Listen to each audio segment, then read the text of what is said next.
Bonjour Rachel, ça va bien? Oui, ça va bien. Aujourd'hui, on est vendredi le 18 mai 2018. Aujourd'hui, pour le dîner, ce sera de la pizza maison. Les animatrices, ce midi, ça va être Désirée. La rédactrice va être moi, puis la metteuse en ondes va être Amélie.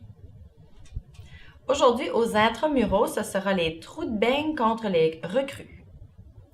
Gilles Plourde, l'infirmière praticienne en santé sexuelle, va être ici aujourd'hui entre 9h et 15h30. Vous pouvez la voir en allant directement sur son bureau ou en remplissant une demande de rendez-vous au secrétariat. Défi 5 km. Voici la troisième capsule vidéo du gym Nautilus. Bonjour les athlètes de la PLM, c'est encore moi, Serge et Mélodie. On va vous parler des choses qu'on devrait faire après la course. Donc, après la course, Mélodie, c'est quoi les exercices ou les mouvements qu'on devrait faire? Après la course, ça serait important de prendre au moins une dizaine de minutes pour bien s'étirer. On veut faire à peu près une séquence de 5 à 6 exercices, maintenir minimum une minute par exercice. On va-tu en faire quelques-uns? On y va.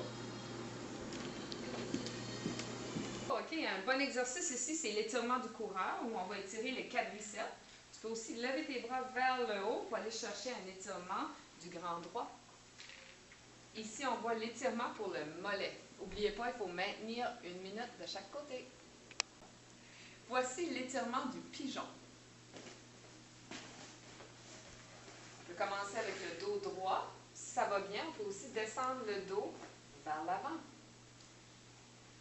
Un autre bon outil à utiliser après un entraînement, c'est un rouleau comme ceci, un rouleau masseur.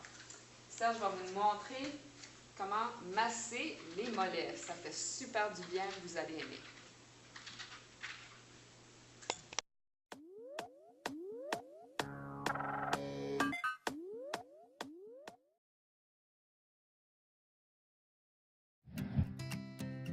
Salut, comme toi je suis à l'ULB.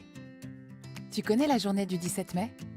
C'est la journée mondiale contre l'homophobie et la transphobie. Toi non plus, tu ne sais pas ce qui se cache derrière LGBTQI+. Pour comprendre, commençons par l'identité de genre. C'est simplement le genre auquel tu t'identifies. Ça peut être plutôt fille, plutôt garçon, entre les deux ou en dehors de cette binarité. Ensuite vient le sexe. Quand un bébé naît, on va déclarer qu'il s'agit d'un individu femelle ou mâle en fonction de ce qui est visible à l'œil nu. En effet, notre société fonctionne avec une construction sociale binaire. Mais en réalité, le sexe biologique est aussi composé des chromosomes, des hormones, des gènes. Tous ces éléments varient quantitativement. C'est pourquoi le sexe biologique n'est pas deux cases distinctes, mais un continuum. Les personnes qui naissent avec des formes comprises entre mâles et femelles sont intersexuées et représentent environ 2% de la population. Donc si le sexe assigné et l'identité de genre correspondent, on est cisgenre. Et si le sexe assigné et l'identité de genre ne correspondent pas, on est transgenre. Viennent ensuite les préférences sexuelles. Il s'agit de l'attirance physique que l'on peut ressentir pour d'autres personnes. Et les préférences affectives, c'est-à-dire les sentiments que l'on éprouve ou non. Même l'acronyme LGBTQI+, ne permet pas de visibiliser toutes les réalités existantes. C'est pourquoi on commence à utiliser le terme MOGAI, qui inclut toutes les orientations, identités et intersexuations marginalisées. En Belgique, 63% des personnes LGBT l'ont caché avant leurs 18 ans.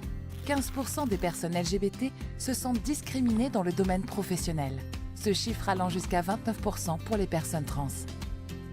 En Europe, lorsqu'une personne LGBT se fait agresser, plus d'une fois sur deux, 59%, c'est en raison de son identité ou orientation. Le 17 mai, c'est un jour de visibilisation par an.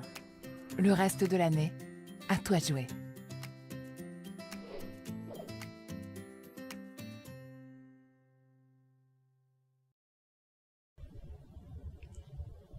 C'est tout pour nos messages.